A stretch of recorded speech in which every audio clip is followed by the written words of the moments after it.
কালকে দেখিয়েছিলাম উজুখানাটা বানিয়েছিল, কিন্তু এখানকার বিশেষজ্ঞদের পরামর্শ নিয়ে বোঝা গিয়েছে যে এরকমভাবে চলবে না। যে নিক সিমেন্ট করা হয়েছিল সেটাকে তুলে আবার পাকা করার পরিকল্পনা হয়েছে। সেই জন্য নতুন করে কাজ চালু হয়েছে, এটাকে পাকা করবে। তার সঙ্গে সঙ্গে এই জায়গাগুলো একটু বাড়িয়েছে। এই যে দেখছেন, কালকে ছিল না,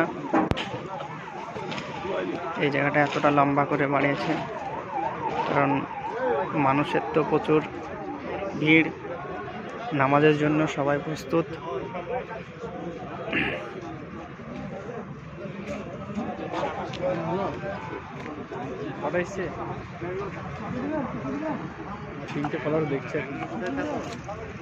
কালকে এই তাঁবুটা ছিল না, আজকে নামাজ পড়ার জন্য এটা করেছে।